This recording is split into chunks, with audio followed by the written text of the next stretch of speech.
반갑습니다. 참여자치 할 수 있다. 참치캔 제4탄입니다. 저희 오늘도 이제 같이 해주신 패널 두 분 소개시켜 드리도록 하겠습니다. 저희 이제는 익숙하실 겁니다. 저희 이변님, 네. 이변 이영선입니다. 자, 그리고 천농부님, 네. 천농부입니다. 네. 저희 참치캔 TV는 동원 참치와 사주 참치의 후원을 받는 그날까지 계속될 것입니다. 네.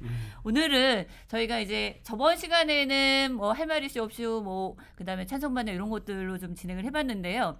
저희가 오늘은 또 이제 세종에 있는 짧고 저희들이 아주 사소한 이야기지만 세종시에 있는 이야기, 어떤 소식 이런 것들을 전하는 것으로 먼저 시작을 좀 해보겠습니다. 저희는 이제 요거 컨셉은 이제 예전 분들은 좀 아시겠지만 라디오스타라는 영화가 있었고요. 그 라디오에서 동네에 누가 뭐 결혼했다, 아니면 누가 아이를 낳았다, 뭐 송아지가 새끼를 낳았다 이런 식의 이야기, 세종에 있는 소식들을 전하는 그런 내용들입니다. 그래서 요게 관련된 걸로 우리 이제 9월의 단신을 좀 소개 먼저 이변님께서 해주시고 10월에 또 있을 이야기들을 한동무님께서 이게 소개시켜 주시면은 되겠습니다. 자, 먼저 이변님, 네, 9월 단신 부탁드리겠습니다. 네, 그 버스 노선부터 네. 말씀드리겠습니다. B5번 버스가 반석동에서 3생 4생을 거쳐서 오송역으로 그렇게 운행하는 버스 노선이 신설이 돼서 9월 1일부터 운행을 하고 있습니다. 네. 3생 4생 사시는 분들은 또 여러 가지 면에서 도움이 될 것 같고요. 많이 이용하시기 바랍니다. 그리고 세종 시민체전이 3년 만에 지난주에 거행이 되었고요. 그리고 이제 다음 주에 세종 축제가 이제 진행이 이렇게 됩니다. 여러 가지 이제 프로그램이 많이 되었고, 그리고 3년 만에 하는 만큼 좋은 그 관람의 장소가 될 것 같습니다. 그리고 나머지 소식도 하나요? 나머지 소식, 네. 네. 뭐 그건 제가 사회자님이 하겠습니다. 네네네. 저희 참여연대 공동대표이신 임선호 대표님 아드님께서 도담동에 맥주집을 오픈했다는 소식이 전해졌고요. 상호명도 알려주셔야 되는 거 아닌가요? 아, 그렇게까지. 네. 그다음에 저희 그 집행위원이신 임지영 의원님이 이제 대표로 있는 길라잡이 극단에서 얼마 전에 겨울 나그네라고 하는 공연을 이렇게 해서 진행을 했던 게 있습니다. 자, 그다음에 이제 10월 단신, 네. 제 맘대로 10월 행사 하시면 안내해드리면요. 편견에 의해서 하시면 됩니다. 네, 사소하게. 네. 그 세종시 원주민들로 구성된 주민생계조합이라고 있습니다. 거기에서 이제 3년 만에 거기도 21일 날 한마음 축제를 개최한다고 네. 하고요. 그다음에 18일에는 그 세종시 주거 문제를 좀 전문적으로 그 담당해서 하게 될 주거복지센터 개소식이 있다고 하네요. 네. 그리고 우리 동네 소식인데 네. 10월 8일 토요일인데 우리 동네 요한성당에서 버스킹 공연을 하면서 거기에서 맥주도 판매하고 즐거운 시간을 보내겠다고 계획을 잡고 있고요. 네. 제일 중요한 10월 행사는 참여연대에서 두구두구 네. 10월 말에 일일 주점을 한다고 합니다. 아우, 그런가요? 네. 아우, 네. 기존의 너무 기대됩니다. 네. 기존의 후원의 형식이 아니라 일일 주점으로 해서 이제 복고풍으로 옛날에 이제 그 일일 주점 한다고 이제 티켓 팔고 뭐 그랬던 기억이 많이 있으신 분들이 있을 건데. 네, 소야 아시죠? 소야. 네, 그런 거 메뉴로 준비되어 있을 겁니다. 네. 네, 그러면은 이렇게 해서 저희가 이제 9월에 있을 뭐 사소하고 하지만 소소한 저희 이야기들 같이 10월에 있는 이야기들까지 같이 나눠봤고요. 어쨌든 코로나 때문에 못했던 여러 가지 축제라든지 이런 것들이 좀 많이 진행되는 거고, 또 뭐 하나 저희가 얘기하려면은 노래자랑, 김신영 개그우먼이 진행하는 노래자랑 또한 10월에 이제 본선이 세종에서 있습니다. 그래서 굉장히 큰 여러 가지 보고 즐길 만한 거리들이 세종에 많이 있다는 거 이 얘기 이제 하면서요. 다음에 이제 저희가 오늘 본격적으로 이야기 좀 나눌 사안으로 가겠습니다. 저희가 이제 항상 뭐 행정수도라고 하는 그 큰 어떤 숙제와 과제에 한 걸음 한 걸음 가고 있는 상황이 있는데요. 여기에서 저희가 대통령 세종 집무실 설치에 관련해서 얼마 전에 이제 2027년도 로드맵 그다음에 법적 근거까지 다 통과되어 있는 상황이었습니다. 그랬는데 영빈관 그 대통령 집무실과 관계되어 있는 데서 영빈관 이 신축과 관계되어 있는 이야기들이 발표됐다가 다시 철회되었어. 이런 내용들이 좀 있는데요. 이런 웃지 못할 해프닝 같은 것들이 벌어지고 있는 이런 상황들, 그리고 이런 이야기들이 왜 세종 집무실 설치가 이야기된 지 얼마 안 된 상황에서 던지듯이 나왔는지 이런 배경이나 이런 것들에 대해서 우리 이변님께서 좀 전국적인 상황들 이런 에서 같이 좀 이야기를 좀 부탁드리겠습니다. 이변님.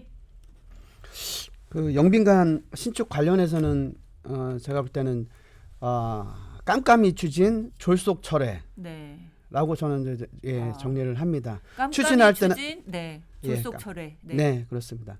추진하는 걸 아무도 몰랐어요. 네. 예, 전혀 뭐 공론화도 되지 않은 상태에서 갑자기 예산안이 896억 이제 배정이 되었다라는 소식이 언론에 나와서 정말 깜깜이 추진이 되었고요. 네. 그거에 대해서 비판 여론이 들자 뭐 다음 날 대통령이 졸속으로 또 철회를 합니다. 네. 그리고 그 사실을 국무총리도 몰랐어요. 언론을 통해서 알고 이러한 해프닝이 있었습니다. 그래서 저는 정리를 하면 그 두 가지가 문제다라는 점이고요. 이게 왜 나왔는지 사실 배경 잘 모르겠습니다. 예, 여러 가지 썰이 있어요. 무슨 법사가 뭐 네. 싫어한다, 뭐 여러 가지 뭐 배경이 있습니다. 그렇지만 이제 그거는 뭐 신뢰할 수 있는 그런 사항은 아니고요. 솔직히 잘 모르겠습니다. 원래부터 이제 문제가 되었던 사실 부분이 있긴 하지만 갑자기 왜 이 시점에서 이렇게 했는지는 모르겠고요. 저는 그 세종 집무실 그런 이전과 관련돼서 좀 종합적인 좀 마스터 플랜이 좀 있었으면 좋겠다라는 얘기예요. 네. 네. 뭐냐면 지금 서울하고 지금 이제 세종에 두 개를 이제 설치를 한다는 건데 이거에 대해서 좀 종합 계획을 마련하자. 예를 들어서 서울은 지금 행정부도 외치 담당하는 거는 다 서울에 있지 않습니까? 외교국방통일. 예. 그러면 청와대 대통령실도 외치를 담당하는 부분은 서울에 두고 내치는 세종시에 두자. 근데 외치를 하다 보니까 외교 사절이라든지 국내 인사에 어떤 만찬이 필요하다. 영비관이 필요하다. 필요하면 해야 되는 거예요. 네. 그래서 이러한 좀 종합적인 계획을 갖고 외치를 하기 위해서는 영빈관이 새로 필요하다. 그래서 이런 걸 만들어야 된다는 측면에서 설득을 구하면 되고요. 그렇게 좀 충분히 설득을 하고 그리고 그 국회라든지 국민들한테 여러 가지 양해를 구하는 측면에서 만약에 필요하다고 하면 해야 되는 측면이 있고요. 그러면 과연 세종은 어떻게 할 것입니까? 세종 집무실에 내치에 필요한 여러 가지 필요한 시설들은 또 거기에 맞게 특성화해서 맞춰서 설치를 하겠다. 이러한 장기적인 어떤 계획을 먼저 발표를 하고 그거에 맞게 서울 용산의 대통령실은 이거, 그다음에 세종 집무실은 또 이런 게 필요하다고 해서 국민들한테 설득을 하면 충분히 할 수 있는 사안이라고 봐요. 네. 근데 너무 졸속으로 하고 철회되는 과정도 너무 비공개 막 졸속으로 하기 때문에 이런 거는 비판을 받지 않나 그런 생각이 듭니다. 저희 이제 2단계 로드맵 패싱되면서 사실 예산 문제를 들어서 그렇게까지 들어서까지 뭐 하는 게 필요하겠냐 그냥 3단계 바로 가면 되지라고 그렇죠. 하는 얘기를 예. 또 했었는데 이번엔 또 예산을 또 이중자 때에서 이제 시민들도 많이 조금 의아해하고 특히나 세종 시민들 충청권 시민들은 더 의아해하는 부분이 있는 것 같은데요. 이제 대통령실에서 어쨌든 이러저러한 해명을 하는데 여러 가지 꼭 대통령 집무실 그러니까 영빈관 말고도 전반적으로 지금 대통령실 이렇게 했을 때 좀 해명하거나 하는 데서 허점이라든지 이런 게 어떻게 보시는지 천동무님은 네. 그래도 앉아서 보시나요? 잘 봐줘야죠. 아유, 네. 그리고 이변 말씀하셨듯이 용역비 1억 세종집무실 용역비 1억 책정했다고 굉장히 자랑을 하고 그러고 네. 있잖아요. 네. 그 용역에 다 포함해서 한번 연구를 해봤으면 좋겠어요. 1억 가지고. 네. 저는 대통령실의 의사결정과 그 다음에 그거를 철회하는 과정 또한 어떤 그 국가의 중추 기능의 의사결정인데 네. 이렇게 될 수가 있는 거냐. 정말 좀 한심하다는 생각이 들었어요. 추경호 장관이 국회 답변에서 영빈관 예산 그 신청을 언제 받았냐라고 하는데 8월에 받았다고 하거든요. 네. 근데 사실 기재부에서 예산안을 그 각 부처에서 필요한 예산 요청서를 받는 건 5월 말까지 취합을 하거든요. 네, 네. 그리고 또 뭐 급한 일이 있고 급박한 상황이었을 때는 7월 말까지 취합을 해서 진행을 그걸 확인하고 검토하고 그다음에 정부 예산이 그 수립이 되고 그걸 국회에 보고를 하는 건데 8월에 요청을 했고 그걸 또 기재부는 지금까지 살림이 어렵다고 그렇게 얘기했던 기재부는 그러면서 878억 몇천억을 그렇게 또 그 책정을 하고 그리고 그게 여론이 굉장히 안 좋게 들어가니까 대통령이 다음날 이거 철회해. 이게 국가의 중요한 그 정책적 결정을 네. 이렇게 손바닥 뒤집듯이 뒤집을 수 있는 그런 나라인가 우리나라가? 정말 좀 그 체계와 기본도 갖추지 않고 그 다음에 이제 이게 다 법적 요건, 규칙 다 그 요건에 맞춰서 하는 거잖아요. 네, 네. 근데 대통령실은 뭐 중간에 그냥 쑥 끼워 넣으면은 예산이 막 바로 그 책정이 되고 이렇게 되는 건가 굉장히 의심스럽고 또 세종 시민 입장에서는 더더군다나 이게 황당한 거죠. 네, 그렇죠. 대통령 세종집무실 예산은 꼴랑 1억 세워놓고 그 1억 가지고 용역을 하면은 영빈관까지 용역이 가능할까? 뭐 이후에 뭐 예산 반영을 더 하겠다라고 하는 뒤에 말은 좀 있긴 했지만 어쨌든 상징적으로 1억이라고 하는 이야기하고 어쨌든 금액 부분에서도 시민의 입장에서는 조금 납득하기 어려운 그런 상황들이 좀 있는 것 저는 같아요. 설사 그러진 않겠지만 영빈관 다 해서 휘황찬란하게 지어놓고 나중에 세종집무실은 야 여기 우리 잘 자놨어. 그렇죠. 세종집무실 또 중복 투자야. 그렇죠. 또 비용 더 들어가. 그렇기 때문에 좀 그거는 좀 보류를 하겠어.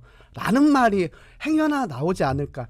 정말 심히 걱정됩니다. 저희가 한번 그렇게 설마 이런 얘기가 나왔는데 설마 그런 일이 벌어지지 않을 거라고 저희가 이제 생각을 하면서 이 얘기는 이렇게 좀 마무리하는 걸로 하겠습니다. 자, 두 번째 이야기는 저희가 이제 좀 자치경찰이라고 하는 거에 대해서 시민분들도 사실 잘 모르고 있는 상황이긴 합니다. 근데 이제 이게 그 자치분권 자치와 관계되어 있는 이야기 되면서 경찰 내용들이 국가경찰에서 이제 어떤 그런 지역의 자치 업무를 보는 자치경찰제로 변화가 되는 이런 상황인데요. 지금 현재 변화가 좀 생겼습니다. 세종시의 자치경찰이 위원회가 상임화 좀 되면서 사무기구도 또 같이 설치가 되는 거죠. 강준현 의원이 지금 대표 발의해서 경찰법 개정안이 행안위를 통과를 했고요. 그러면 이제 이렇게 진행이 된다라고 하는 건데, 자, 천농부님 혹시 지금 자치경찰위원회에 어떻게 구성될 어떤 역할을 하는지 이런 거에 대해서 좀 말씀을 좀 부탁드릴게요. 자치분권위원회에서 이제 문재인 정부 때 이제 결정을 해서 자치경찰제가 21년 7월부터 이제 전면 시행이 되도록 그 진행을 했는데 거기에 세종시와 관련한 그 세종시 특례 규정을 만들어 놨던 거예요. 그때 이제 경찰제법 36조였는데 세종시의 위원장과 상임위원은 비상임으로 할 수 있고 그 다음에 사무기구는 세종경찰청이 담당하도록 한다. 이렇게 돼 있어가지고 세종은 자치경찰위원회가 그 제대로 임무를 수행할 수 있는 구조 자체가 되지를 않았던 거죠.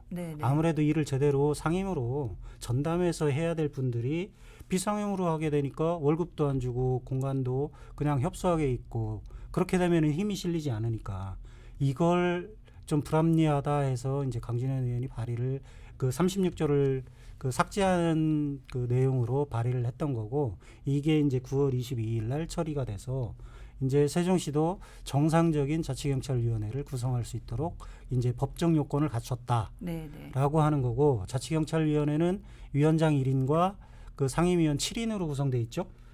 그렇게 구성돼 있고 사무기구를 둘 수 있어서 사무적인 보조를 하도록 그렇게 만들어져 있는데 이제 그 위원장과 상임위원들을 그 제대로 상임 그 위원으로 상임 기구로 되기 때문에 제대로 활동을 할 수 있는 근거가 형성이 됐고 사무기구도 둘 수 있어서 뭐 사무총장이나 그 사무국을 둬서 그 업무를 볼 수 있도록 만들어 놓은 의미가 있다라고 얘기를 할 수 있죠. 그래서 보다 안정적인 구조로 상임화 되다 보면 그렇게 좀 자치경찰위원회가 진행이 될 것 같은데요.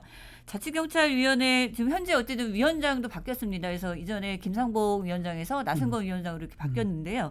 자치경찰위원회가 이제 상임화되면 실질적으로 자치경찰 업무나 이런 데서 시민들에게 뭐가 좋은지 이런 것들을 여러 가지 뭐 법적인 거나 이런 거 해서 이 위원님께서 좀 말씀을 좀 해주시겠어요? 가장 중요한 건 이제 치안이죠. 네. 예.